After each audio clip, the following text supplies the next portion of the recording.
If we understand data as purely like a colonial project, the data that we're talking about has historically been settler data and research produced on us, not by us or for us. I would really like to see open access and ease of access to a lot of the archives. I really would like to see some of these hard to find out of print books digitized and open access for independent Native researchers. Tribal historians should also have open access to these things. Of course, that's data that's being collected and that's knowledge that we're creating. And of course, UCLA, IRB, and all the policies would say that UCLA owns that knowledge. And so there was this friction of us needing to basically assert our data sovereignty.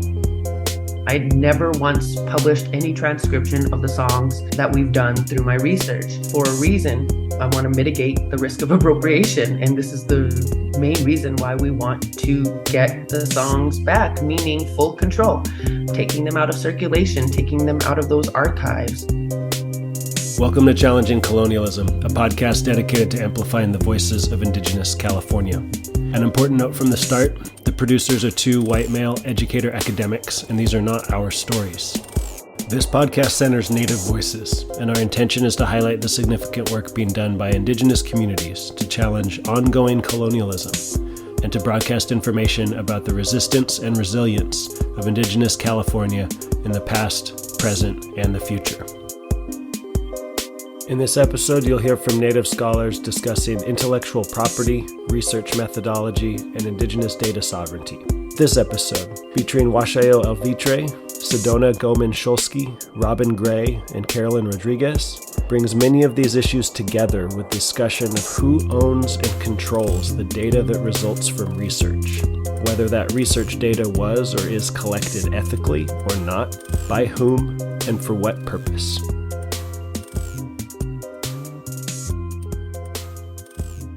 My name is Sedona Goman-Shulsky, and I'm a PhD student at the Institute of Environment and Sustainability. I'm Tonawanda Band of Seneca by descent through my grandfather, and I study the importance and quirks of land back and land access for Indigenous people. My background is in Indigenous archaeology, particularly focused on repatriation and collections management of archaeological materials and their associated archives. That's how I started to think about data sovereignty and understand the need for the protections from institutional greed and overconsumption of Native knowledge and records, i.e. Native data. So for my part, I'm also an emerging scholar. I'm a PhD student, but before I started grad school, I worked in repatriation for 3 to 6 years, depending on how you count involvement. The first few years more as a community member or adjacent community member, not as a Tongva person. I'm not Tongva, but obviously I'm Seneca, very strong Seneca. And, but I have been, my first repatriation was in 2016. And so that's when I start thinking about these things. The first time I helped with a repatriation was 2016 on the community side, where I was hired by Cogstone and Desiree Martinez to do repatriation between UCLA and 4 tribes. A lot of people, a lot of ancestors. There were 2,000 ancestors reburied, and I was tapped to help make them able to go home and just prepare them for homecoming. That's kind of when I delved into the world of understanding what data is to settler society, because I think to answer your question, we have to actually go back to, okay, what is data? Data itself means something different depending on what subfield you're in. So for a historian, that data could be an archival record, right? I'm a trained archaeologist. I always learned that data is anything that is material culture up to and including our own bones. So they took everything from us. We are the data. The very basis of data at the university that built it up is the land grab, and that land grab is made possible by making Native people in the past, which is made possible by archaeology. So it all comes down to the theft of our literal bodies. So to me, I could see that process educating people at the university administrative level, because I was listening to tribal members and leaders have these very intense conversations back and forth with the administration about, no, this is our information. What are you going to do about repatriation of our information? I think it's just a matter of shifting that understanding of what data is as not just our genetic material or our blood or things like that. We're also talking about our stories. Like, that also needs to be protected, just like our ancestors do, so do our present people and our descendants. My name is Carolyn Rodriguez. I am an Amla Mutsun tribal member. My ancestors were enslaved at Mission San Juan Bautista. My homelands is like San Juan Bautista area, up to Monterey. But then within our community, we also have tribal members that descend from ancestors, I believe, that were enslaved at Mission Santa Cruz. We went through 3 different time frames of brutal colonization between Spanish, Mexican, and American. And so for me, learning that history, I learned it as an adult. Growing up, I wasn't fully connected to our traditions and our ancestors and like the knowledge that our community holds. And so when I hit college time, that's when, I went to UC Santa Cruz and I really started to learn about my cultural identity. And so I also worked at the Educational Opportunity Programs Office. And so that's where I learned a lot about Native students and just issues with retention and, academic achievement and just getting us enrolled in higher education. And so I came into UCLA. I got my master's in American Indian Studies. And as I continued on, currently I'm a 4th year PhD student in education, social research methodology. Something that just pops in my mind is like academic imperialism. Historically, the way research was done on Indigenous people was dehumanizing and was hurtful. And, at UCLA in different departments, like I don't see those departments, they're not engaging with the fact that research can be dehumanizing.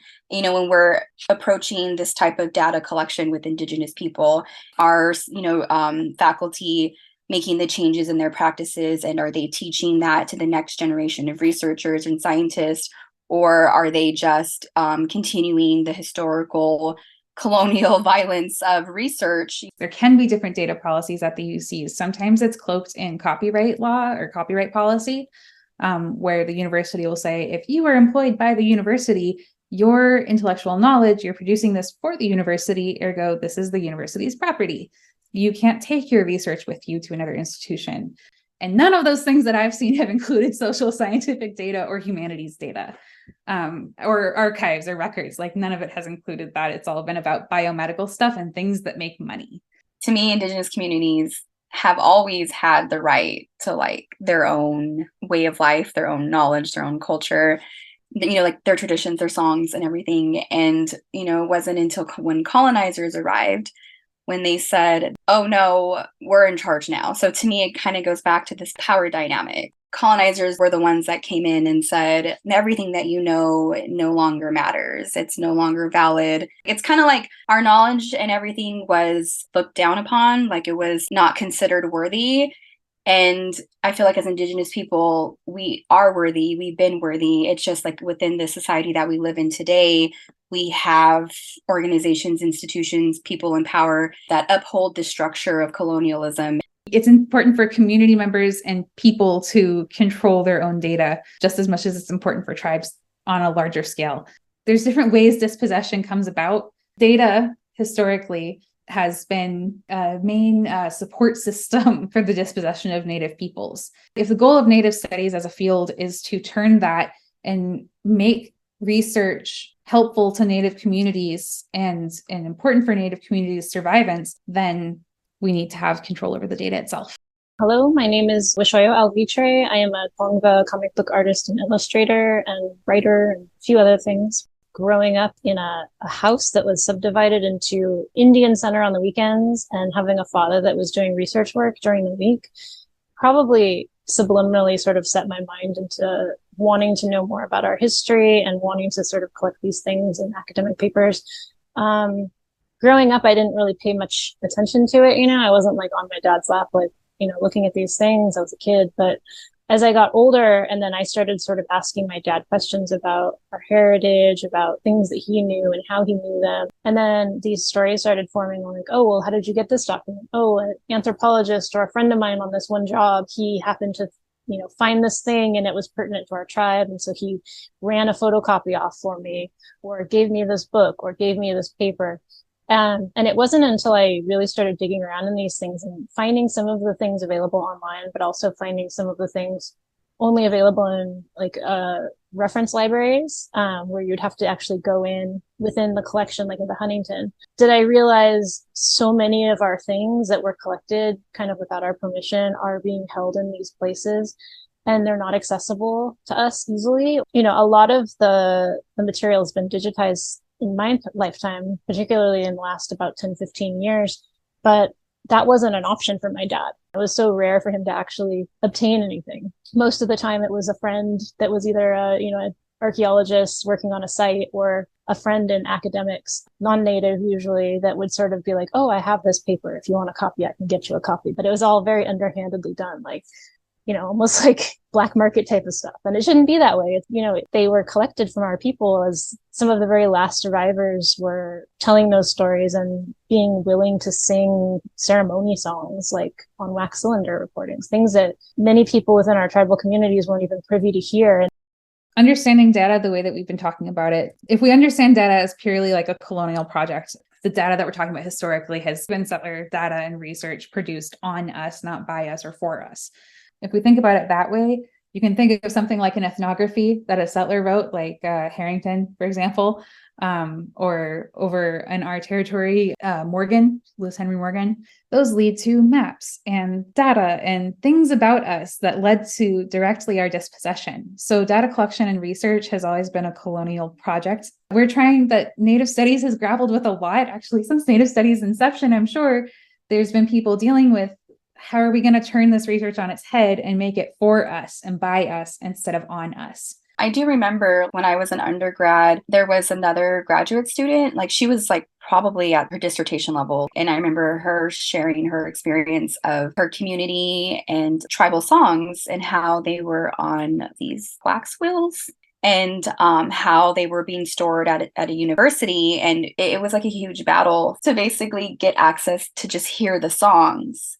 We do have access to our songs, but they're being sung by someone that's not Mutsun. Like they were a community member who learned it, and I think they were married into the community, but like they're not a descendant. Tuat diwayu ada Robin Gray diwam gamski wamach. Samsian nuyu ada lahulam stiwel watgu. Kispat wada da badegu. Nawaps liam laha dewa haiku. Kirahangi titsabu. Miksukri nuyu ada Fort Chippewan dewa watgu. I just explained that Tuat is my Tsimshian name and Robin Gray is my English name. I am Tsimshian from unceded territories in Lahualams, British Columbia, up in Canada. And I am Gisbutwada, or Blackfish Killer Whale clan, from the House of Liam Laha and the Gitahangik tribe. I'm also Miksou Cree with Dene roots from Fort Chippewan, Alberta in Treaty 8 territory. I am currently an assistant professor in the Department of Sociology at the University of Toronto, Mississauga, which includes a non-budgetary cross-appointment in the Graduate Department of Sociology at the downtown St. George campus for U of T. And I'm also cross-appointed with the Department of Anthropology. And this academic year, I have accepted a new and unprecedented role as a special advisor on rematriation to the vice president and principal at the University of Toronto, Mississauga. Very few people in the museums and archive communities, or even amongst Indigenous peoples, hadn't really thought much about knowledge. And so knowledges include things like oral histories that have been recorded, maybe even photographs, because there's stories attached to the photographs. And in my case, I've been working with songs. Songs that also have been recorded primarily using audio recordings. There's also languages, right? So languages have been captured in the early contact period, especially by missionaries who are really trying to advance the assimilation project of the state. And one of those ways was to transcribe Bibles in the Indigenous language. As a PhD student in sociocultural anthropology at the University of Massachusetts Amherst, I was more interested in the landscape of reclamation for Indigenous peoples. What's at stake? What kind of obstacles are there? What are the possibilities? So I was interested in reclamation, broadly speaking, and from vantage of multiple Indigenous communities. But I'm also a singer and a dancer in a Tsimshian dance group from Vancouver, BC, where I was born and raised. And in the mid 90s, this dance group, La Reine, started by Christine Martin, to create a sense of placeness out of place for Tsimshian outside of our territory. So Vancouver's in Coast Salish territories, Musqueam, Squamish, Tsleil-Waututh, and our territories are hundreds and kilometers north, right, up near Alaska. And the dance group really was a cultural enclave for our people, right, to reclaim our Tsimshianness. And so I know the benefit it has had on my family. So one time when I came home over, a summer break or something, we were having these discussions as a dancing and singing community about how we represent ourselves as Tsimshian people through dancing and through song. And it was like a critical collective consciousness, really saying, we're reclaiming, but are we doing it right? Are we really centering our Tsimshianness, and not just sort of doing a generic sort of Indigenous cultural representation? So, I love La Reine. And so when the leader of our dance group, Christine, one day, she just like, hey, can you keep an eye out for our songs while you're out there doing your studies? And I was like, okay.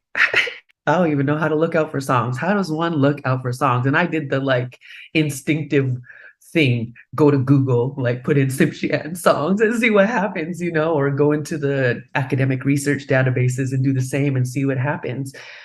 Because she just knew that they were out there somewhere because of all those legacies, right? The forms of hyperdispossession that our community has had to face. And in a serendipitous moment, a few months later, a graduate student in my department, she was a cultural heritage scholar, and I had been engaging these questions in the cultural heritage research community much more while I was a student there. And she came to me one day and she was like, hey, Robin, you're Tsimshian, right? I just wanted to make sure. I was like, all right, look at you remembering my nation. But what I didn't expect was what she said next. And she said, I was just looking at some metadata of a collection of songs in this archive at Columbia University. And I saw a bunch of Tsimshian songs. Like, what? So maybe these songs found me. I go, did they say where they were recorded? She goes, someplace it said Port Simpson and Prince Rupert. And then I got chills again because Port Simpson is my village. Lahualams. So almost everyone, the vast majority of the people in my dance group, all trace their lineage to Lahualams, Port Simpson. It felt super serendipitous. It felt like these songs found me, and I just felt compelled. I need to go out and figure out if this is an actual collection or if they are actually Tsimshian, and see if our people actually want to get them back and how that should look. But it forced me into this role of responsibility, right? And I talk a lot about Indigenous methodologies in my work and the importance of them, the ethics, the protocols. And it's really about responding to the unique needs and priorities of community, right? I was like, well, this is a need. I could think about things generally and sort of in generic terms, or I can address a real issue, right? And be there and use my skills and do what Christine anticipated I could do by her asking me, of all people, to keep an eye out for our songs. She just knew, right?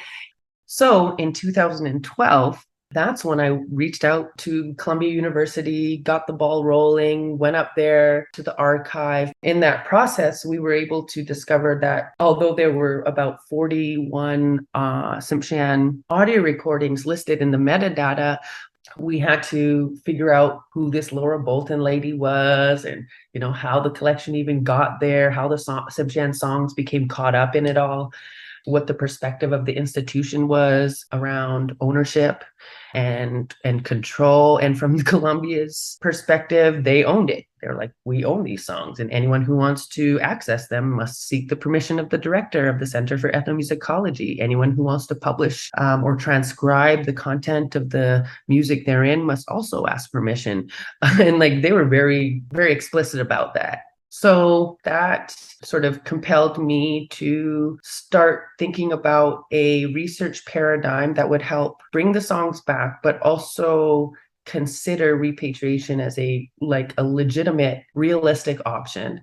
But I knew that I couldn't do it alone. I knew that I couldn't rely on ethnomusicologists. I wasn't interested in studying music, and I still am not. I never once published any transcription of the songs that we've done through my research. For a reason, I want to mitigate the risk of appropriation. And this is the main reason why we want to get the songs back, meaning full control. Taking them out of circulation, taking them out of those archives, and reconstituting their use value back into our community. So I started these series of listening gatherings. And so I would go home. In some, I basically have done, since 2012, community-based, multi-sited autoethnographic research. In the first weekend that I brought these songs back to Loch Willam's and then into Prince Rupert and then into Vancouver. So those are the three main research sites. I start in Loch Willam's because that's where the songs were recorded. And then also Prince Rupert, which is the main urban locale in Tsimshian territory, and where there's the majority of Tsimshian people sort of live there once they leave the villages. And then in Vancouver, where there's a significant portion of the Tsimshian diaspora. So I was meeting my people where they are, instead of just saying, hey, FYI, here's the contact information of this guy at Columbia University. And each one of you, each individual can go ahead and go and do that, experience that violation of having to go and ask permission to access your ancestors' songs. And then once you access them, what are you going to do with them? How do you even know how to listen to them? When we have limited language fluency, maybe they don't have the time or the resources to gather Tsimshian people to have these discussions. And so it would still be very isolated and individualized. And I don't think it would address the legacies, right? The legacies of salvage anthropology, of these salvage paradigms, and of Indigenous dispossession.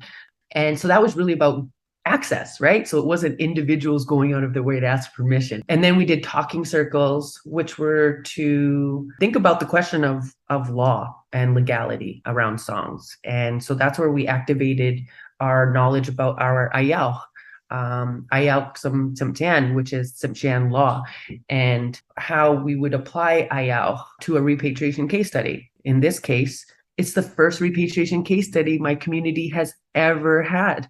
And it happened to be starting with songs, of all things, which is something the global repatriation movement hadn't even really considered. Like, what's at stake in a song repatriation process, a process of return when we're dealing with the intangible? But it's made tangible in the recording, and it's the knowledge product that gets protected under intellectual property laws. So that's how they were able to sustain the dispossession, right? That's how you can see the reach of Indigenous dispossession in the archive. Mind you, when I brought these songs home in 2012 in October, it was the first time I had ever set foot in my village, because I was born and raised in Vancouver. I was 32 years old. I was coming back for the first time in my life. So I was repatriated in that sense. That same weekend, my family, the House of Liam Laha, held a potlatch in anthropological jargon, but a feast, a lulgit in our language. We held that feast. It's the first time the House of Liam Laha had feasted in over 70 years because of something like the potlatch ban under the Indian Act in Canada, which made it illegal for our people to potlatch and express ourselves publicly in that way up until the 1950s. So the fact that I was coming home, our family, for the first time, to reintegrate into our sovereignty structure through the act of feasting, me setting foot in my territory for the first time and meeting my people, and at the same time bringing these songs and saying, hey, I'm here. I have this collection of songs. Come hear the voices of your ancestors. And like 50 people showed up that day. And Sagi Pag, who's my main linguistic partner, and he's a hereditary chief in our community, he was like, wow, I was surprised. I thought 10 chairs would be enough. I didn't imagine all of our people would show up, but that goes to show you how thirsty they are for this. And at the end, when we did our protocol, they were like, yep, keep doing what you're doing. This is what we want. thank you for doing it in a good way. And then keeping me accountable too. Like, oh, my own chief said straight up to me in front of all those people, my uncle, who's the chief of our house, his name is Liam Lacha. That's why we're from the house of Liam Lacha. And he said, how are you going to keep these people updated? You're going off, you study, you live way over there. Like, so many people come in here, do a study, and we never see them again. So he was like, you might be Tsimshian. You might be Tsimshian from Lac Walams. You're still an anthropologist. You're still a researcher. You still don't live here. You still never have lived here. And that was real, right? And I was like, you're right. And so, I took that to heart, and I wanted to make sure that I didn't perpetuate that same experience over and over again with our people. So it has been really, really fruitful, really healing, really generative for our people to work through these methods together in the way that we have. And for me to meet my people where they are in these 3 sites. And it's been 10 years now. And guess what? Columbia still owns the songs. So even though I've been talking about this for years now, starting with my PhD dissertation titled Tsimshian Revolution, The Poetics and Politics of Reclaiming, that's from 2015, publishing a little, chapter in the Oxford Handbook of Musical Repatriation, and accepting invited talks all over, including in New York, where this collection is housed. Like I said, it's been generative because I've been able to do what my community has asked me to do, which is make sure you go out there and teach them about our law. People need to know that they are in violation of Tsimshian law. We're doing our best to show how their law is inadequate, when it comes to Tsimshian cultural heritage. Tsimshian law, the way that property works is we're a matrilineal society. So all of our rights flow through the mother. So I'm Gispatwada Gidahangig from the House of Liam Laha because my mom is, and her mom was, and her mom was, etc. And it's really through women that you can pass on rights. So my brother can't pass on these same rights. I can. And so we think about property and legality, right? And personhood and even nationhood very differently, which is why I have come to this conclusion that perhaps repatriation is an inadequate concept to describe what it is I'm experiencing on the ground in a process of return with my people.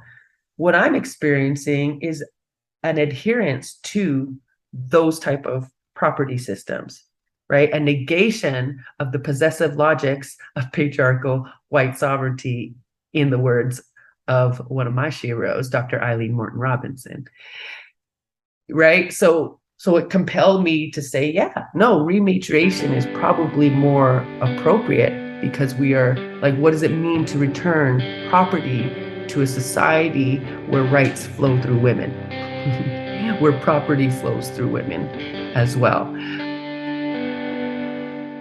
And I'm thinking of like Narcisa Rosemeyer specifically because she was documented as the last fluent speaker of the Gabrielino Tonga language. And she was also a singer of sort of our mortuary songs. And I believe on the recording and in like an interview from the person that made the recordings of the wax cylinders of her songs, she kind of states like, well, there's nobody to give these to anymore. She wasn't doing it for like, money. She was doing it as if like, well, if I don't do this, then maybe they're just gone forever when I die. And I'm sure she sort of grew up understanding the effects of relocation, during a time where they were sort of moving tribal communities that were already kind of decimated and broken apart from the mission system. And then also from the gold rush era in America coming into California. It was sort of remnants of tribes. Like everyone was just basically on survival mode, trying to maintain their livability as it was. I mean, it's just kind of how we are as Native people, like to think ahead, think of the next generation. Even if you're like facing like multiple apocalypses, you're still thinking about survival and you're thinking about your children's survival. And so what can you give those people in some small way that will hopefully be a seed to sort of benefit future communities? And I really do think that was sort of the mindset of a lot of the people that J.P. Harrington worked with, a lot of the Chumash informants and the Tongva Gabrielino informants. So I've always had a very hard time learning language in the way that language is sort of taught in the Western school. And academics and stuff where you sort of learn nouns, verbs, all these things, singular, plural, this and that, and sentence structure. And it was always sort of like a brick wall for me. And I didn't understand why, because I can learn other things really easily. But music has always been something that I've really been able to sort of pick up by ear quickly. I can't read music, but I can like listen to something and be like, it clicks a little bit easier for me. And learning foreign language and song has been something that has been much easier than learning conversational language. And so when I found out that we actually had some of our songs on wax cylinder recording, I was just ferocious in trying to like find where they were and some way to listen to them, because I knew being able to hear like a sound of whatever the timing, the repetition was all very important to the sound of what our language sounded like. And so I sought out our wax cylinder recordings through Smithsonian. They're supposed to also be in the library up north, I think in Berkeley. And there's a whole program that was sort of developed, I think about 15, 20 years, called the Breath of Life. And basically what they do is they pair academics with Native communities. They realize that they have all of these individual tribes on wax cylinder. Some may have more songs or more spoken word than other groups. But they know that the communities, if they can sort of connect these people that know language from an academic standpoint and connect them to tribal community members that are trying to learn their language, then it can be extremely beneficial. And it's been like a tremendous thing for them to be able to hear their language spoken. So that was, my personal sort of, I would love to be able to get these wax cylinders and be able to do something like that, or even just to hear them. So I reached out to various archives, you fill out the paperwork. And I think the first one that had finally gone through was during the very first couple of months of COVID lockdown. And with that, of course, there's much more delay than there would have been normally. But of course, there's always going to be delays with academic stuff. So I heard back from somebody from their records department. And she said, oh, well, yeah, we have those. And we actually handed them out to a tribal community member probably like 15 years ago. And so in order to like pass these along to you, we actually need you to reach out to that person to try to get those, because he was supposed to be sort of the care holder for these songs. And so, I'm going to jump through all the hoops that I possibly can, because I'm going to be on their back. And so I sought out this person. I couldn't, contact him directly. I sent emails to his email on file. There was a phone number. I left a message and never heard back. I reached out to some other people that are working down with the UCLA linguist on doing language classes down there. And they said, yeah, he used to attend, but I don't think he does anymore. We don't really know. So I couldn't get a straight answer. So I went back to Smithsonian and I explained the situation to them. At this point, I think about 6 to 8 months had gone by. And I just said, look, I have reached out as much as I can. Is there anything else that you can do for this? And she said, well, yeah, let me look into it a little bit further. And so several months again went by and she wrote me back and she said, well, we can send them to you, but if we send them to you, you have to do so with the agreement that you are now going to be the go-to person. If you have any other tribal community members that want these, files, you're sort of the holder of them. And I said, well, that's kind of a lot of, weight to put on a person, especially when our community here in Los Angeles is very fragmented. It's very, there's different bands, there's in-person fighting, there's this and that, all that stuff. And I said, well, yeah, sure. Okay. I agree to it. It's part of a responsibility, I guess, if I'm going to take these on, to access them, to also allow and not be a gatekeeper for other people within the community that want to learn. So I agreed to it. And eventually, months passed and I was sent sort of sound files on MP4 through like a digital folder. And I've got the wax cylinder recordings, but I think it was about 2.5 years from like start to finish trying to get them, and then trying to track them down before that. Like I was buying these old indexes online of JP Harrington recordings and trying to track them from back in the 30s when the Berkeley Library had them. And then when they went to like regular tape, and then there's all this stuff about them sort of restoring wax cylinders and digitizing all the wax cylinders. But yeah, so it's just a long process. And it was just, it was a lot of back and forth email. I think a normal person probably would have given up after the first 7 or 8 emails. But, I'm really stubborn. And I really wanted to listen to these songs. And so I just kept on.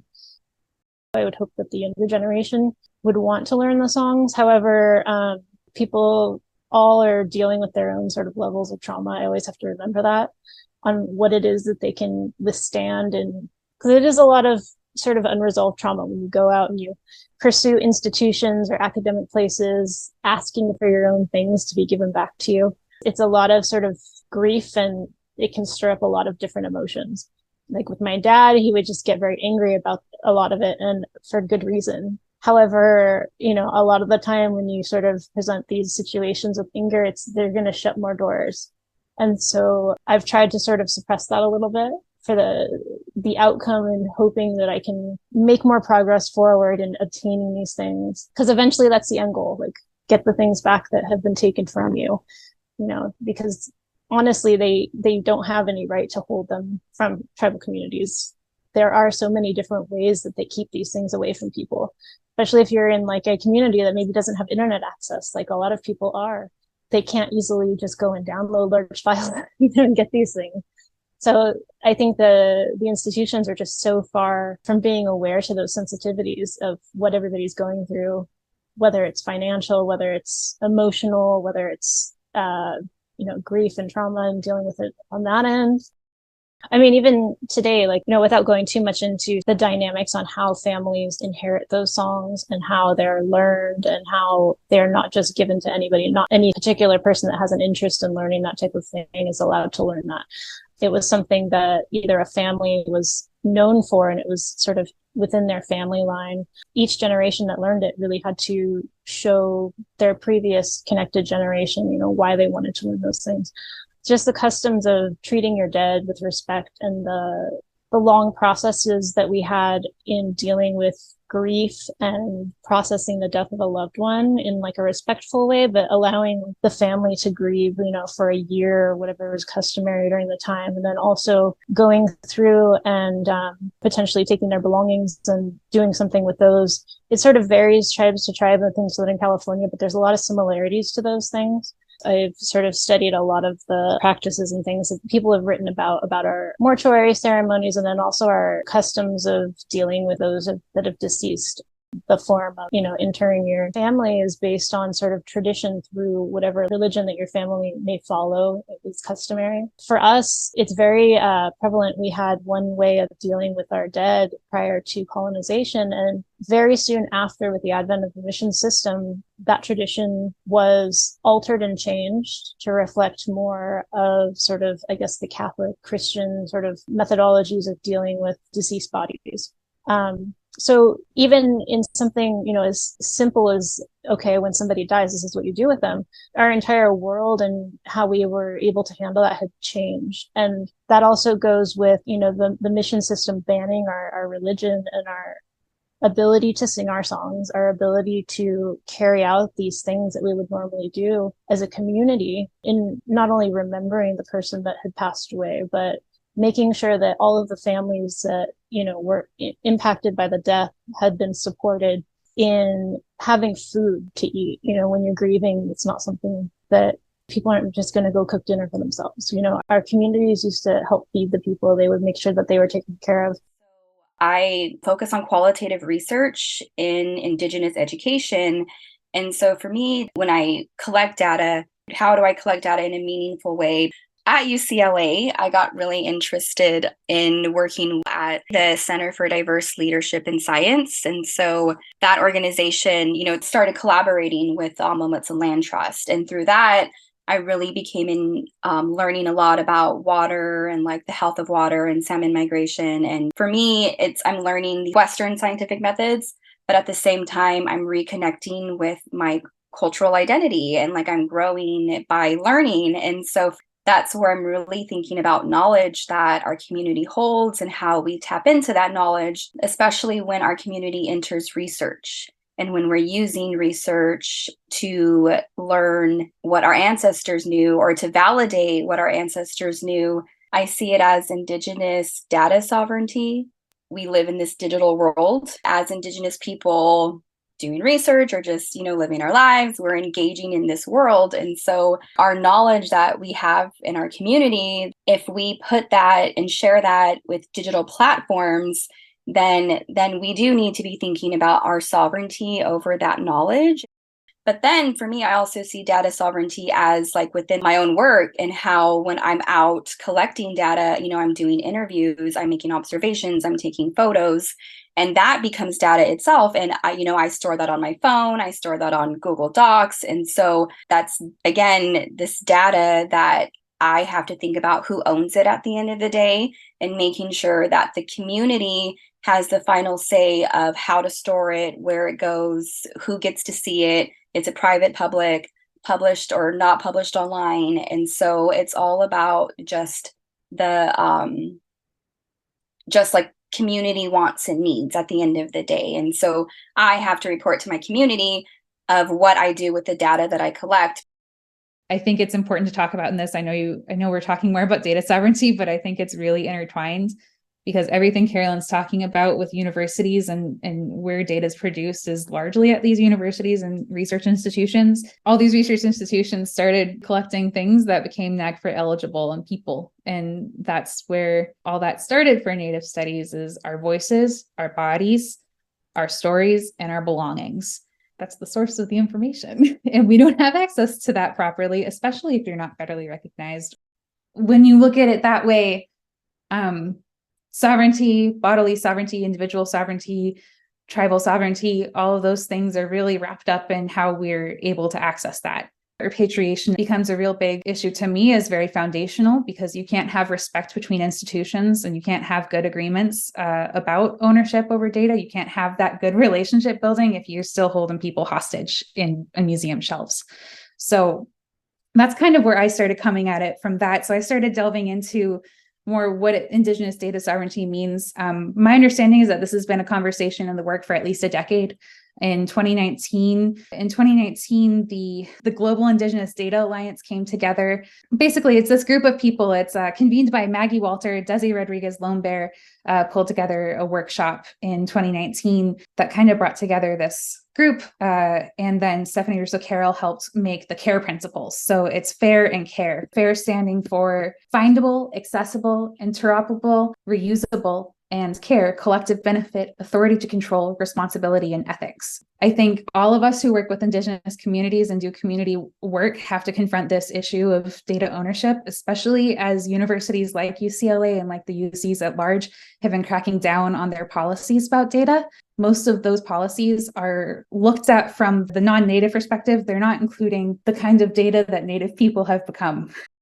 I'm just thinking about this from just my experience on the project. And, when CDLS, Center for Diverse Leadership in Science, they were working with the Alma-Wet'suwet'en Land Trust with, getting the grant started and getting funding in order to do work in marine science. There was this big discussion about who owns the data for different policy reasons or administrative reasons. When the grant or like the IRB, when everything was submitted, the project was flagged because, we were saying that the knowledge, it is tied to the Alma-Wet'suwet'en tribal band. It is a part of our cultural revitalization and really validating the traditional ecological knowledge that our ancestors have known and that we're trying to relearn and start passing to future generations. And so when we decide that we're going to work with CDLS and focus on water health and identify a creek where we can look at the health of the water and salmon migration and making sure that salmon have access to the path of the water and can continue to reproduce in a healthy way for their reproduction. We're doing scientific work, yes, like from this Western lens, but then a part of the reasons why we're doing these methods, it's because of our cultural knowledge. Of course, the partners, we all know, okay, this is tribal knowledge where, CDLS is supporting the work of the tribe through the land trust. And of course, that's data that's being collected and that's knowledge that we're creating. And of course, UCLA and IRB and all the policies would say that UCLA owns that knowledge. And so there was this friction of us needing to basically assert our data sovereignty. Chairman Val Lopez, he took this up to UCOP. And we were able to work with people at UCOP who then stepped in and just helped with the situation. I don't know how institutionalized that is as a policy, because the last policy I read still didn't have anything specific about anything other than scientific or biomedical data. It's all very loosey-goosey when it comes to the social science stuff, which is where the indigenous knowledges often get pushed, even though we're all aware that our knowledge is very scientific and very structured in a way that should be protected as data.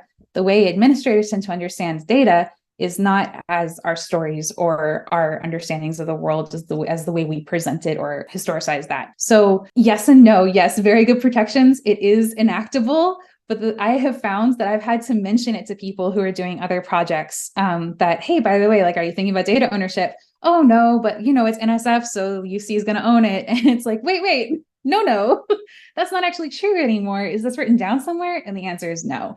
UCLA itself also doesn't have an official data policy. It has an interim policy, at least, again, last I left off on it. That was as of a few months ago when I checked.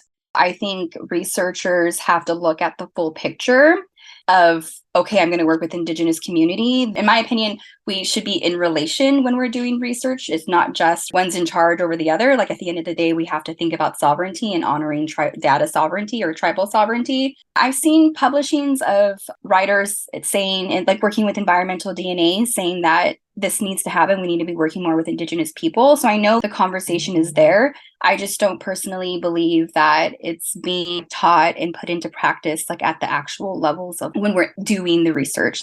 In the global Indigenous repatriation movement, when we started going to museums and archives and trying to get access to our belongings and heritage and ancestors, the reality hits you head on really bluntly when you have to ask permission, just to have access. They're setting all types of parameters around how you can access, who can access, when to access. If repatriation is even up for discussion, they're also setting the terms of return. The public is left with the impression that this is scholarly and was acquired seamlessly and likely ethically, when the fact is that they were acquired unethically and illegally and under times of duress, and in the process of studying, storing, preserving, managing, they also claimed ownership rights over our stuff. It's about making sure that Indigenous laws are respected and used as precedents for ownership, access, and control of Indigenous cultural heritage. So when it comes to Tsimshian heritage, right, all of our bodies, objects, and knowledges, I'm saying that to understand them as property, you have to understand them as property relations from the vantage of Tsimshian law. And for us, that means that there's a place for them in our sovereignty structure, right? And so it's not the same as whoever pressed record or whoever wrote it down first or whoever decided to, claim an ownership right is not like the primary right holder. And in fact, they can't even think about it as intellectual property in the limited ways in which Western intellectual property systems understands it. We have our own intellectual property systems and they're dynamic. They are super dynamic and super relational. They engender what I write about in my most recent article in the Native American and Indigenous Studies Journal. I wrote my first article on rematriation, and it's called Tsimshian Law, Rights of Relationality and Protocols of Return. And there I'm showing how I talk a little bit about how, we have our own intellectual property systems. We just think about them and engage them in very different ways. But what they do engender are these sort of rights of relationality. And so it's not the same sort of individualistic possession, right? The current property regime, the Western property regime, the colonial property regime actually perpetuates and privileges. There's room for multiple layers of ownership on a single thing. So you could have, I use examples of like Christine from my dance group, the leader of our dance group, who asked me to keep an eye out for the songs. She's responsible for composing the majority of the songs that our dance group sings to date. And so she composes these Tsimshian songs using our language. So while she maintains the property, like the intellectual property rights as a composer, she has made sure that we all have the right to sing this because of our relationship to her and to the dance group and to place, right, as a people. the way the system is set up, we can't be like, yeah, this is my song. And every time I go and sing it, I just like, yeah, this is my song. I'm going to share this song. I have to follow our protocol, our law and protocol around property and property relations by explaining, I'm going to sing this song that Christine Martin has composed and has granted permission, right? Rights of relationality to me and to our dance group because of our relationship to this dance group and to this place. And so that's law. That's legality, but it's maintained through embodiment, right? Through relationality, not through some sort of copyright register. And what that does is create these really dynamic systems that are kind of, they're kinship based and hereditary based, but they're also community based.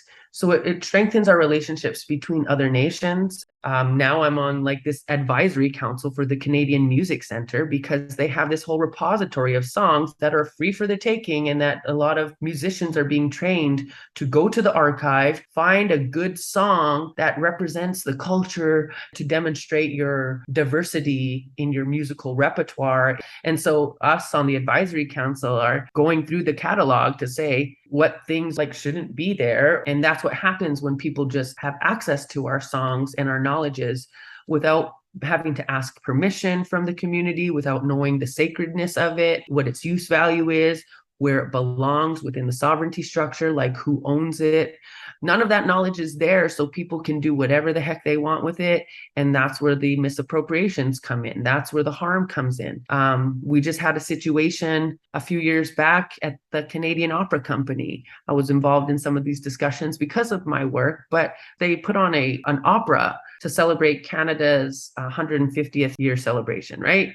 So they're doing all these bicentennial celebrations around, and the Canadian Opera Company responded with one of their composers to put on an opera about the infamous Métis leader, Louis Riel, who was hung for his resistance to the colonial system. So they did this opera. We were part of these conversations because the composer went to the archive, right, where they can find a good native song from back in the day that can then be used in the opera. So they go and get a song from this collection of songs that the father of Canadian anthropology collected, Marius Barbeau.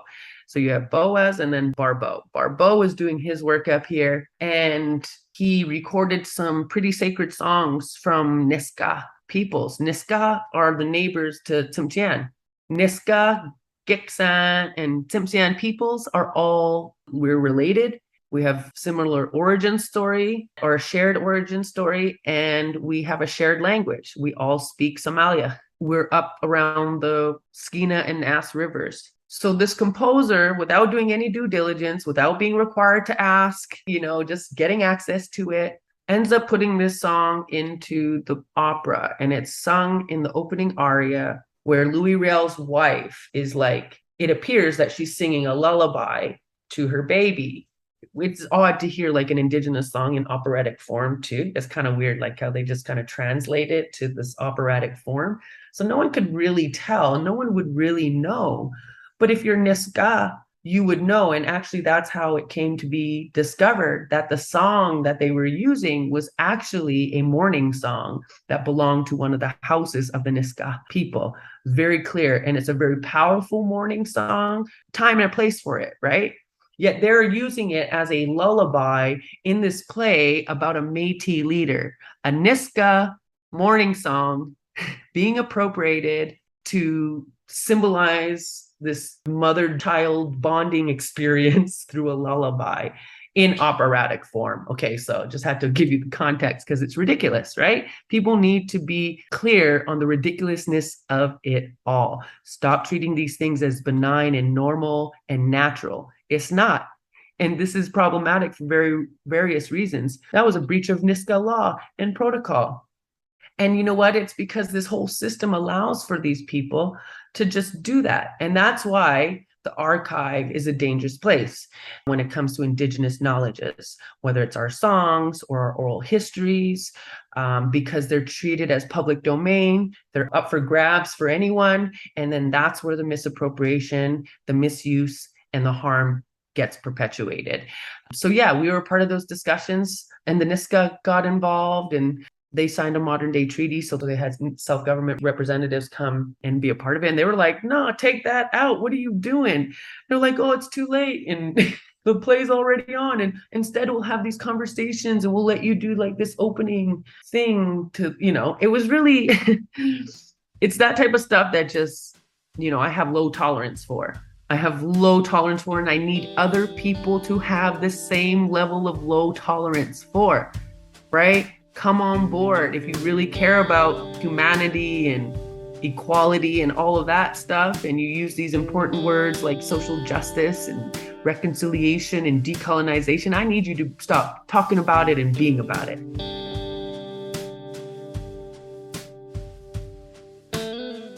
Going and seeking these things, you need to be aware of all of these sort of sensitivities that exist.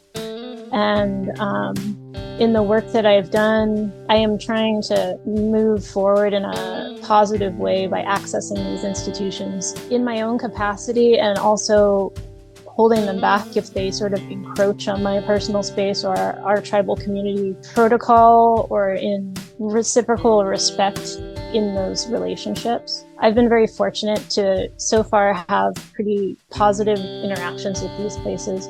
I know that people in my family have worked for decades trying to build places where they can sit at the table and have these conversations with museum curators and heads of museums to follow the law, but also to have an understanding of the importance of either safely housing these items or respectfully returning these items, and why. My aunt has been involved in NAGPRA rematriation and repatriation for at least 2 decades. So in the work that I do, I have to be extremely respectful to the work that's been done before, not only by my family, but people in my community, people that are, running archaeological firms to have Native presence, people that are academics in my community that have gone to school to provide spaces for us to not feel so spoken down to or kept out of and away from our languages and our songs and everything else. And so you can't just sort of brazenly go in there and say, oh, you guys are terrible people for all of the things that you've done and all of the things that you've exploited, and meet them with such anger. Although it's completely warranted to have that anger, it's not going to move you forward in any sort of way. It sort of stirs dust up, and it sort of re-patterns that sort of cycle of anger and trauma response. And so I have actively tried to avoid doing that in some of these spaces. And sometimes I get really frustrated because sometimes that's sort of the reaction that you want to have, seeing your ancestors' remains placed in these cardboard boxes sometimes in archives, or seeing walls lined with mortars and pestles that have been ceremonially killed and they're from burials. There's been so many instances where I've just seen things that should not be there. And all I can do is tell the curators these things need to go home. You guys really don't have any place in keeping them because you don't understand how they've been treated, or that they are from burials because of, X, Y, and Z. It's hard to do sometimes, it really is. But, I think for the betterment of everybody within our communities, if we can continue to sort of have these museums give us space to have these conversations, then we can only sort of move forward. I will say that within the last 5 years, it's been pretty eye-opening to be able to see so many museums taken to task on these things, and Native communities come together and really fight for rematriation, repatriation of tribal artifacts, regalia, of ancestors, of burials, of so many things. But there's also so many places where continued destruction is happening, especially here in Southern California. I care about land access for Indigenous people, and I care about what that land access looks like and what it means and how we understand each other, non-Native and Native. I care about that communication, and I care about what that means for our planet. So because I care about all of those things, I have an obligation to care about this data issue, because I'm going to be producing work that might come back on the communities I care about.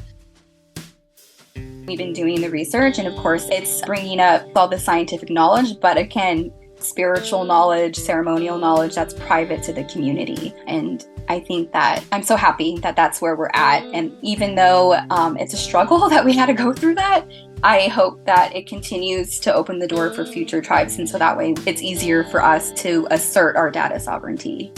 There's no difference between a physical object, like a physical basket being brought back, and a song that you can listen to. They're both entities in their own right. There's many communities when things are brought back, there's, ceremony, community ceremony that happens. Despite all my cynicisms for everything, I really try to remain hopeful in a small way, so my kids don't have to deal with this on the same level that I've had to deal with it. Probably the same way that my dad thought about it when he was working in it. Maybe my kids won't have to deal with so much weight. And I think that's what every generation kind of hopes for. Challenging Colonialism is produced by myself, Daniel Stoneblum, and Martin Risso Martinez. Interviews by Martin. All audio engineering and editing by myself. Music by G. Gonzalez. Follow us on Twitter, subscribe, rate, and review. For more information, reading, and to get involved, see links in the notes.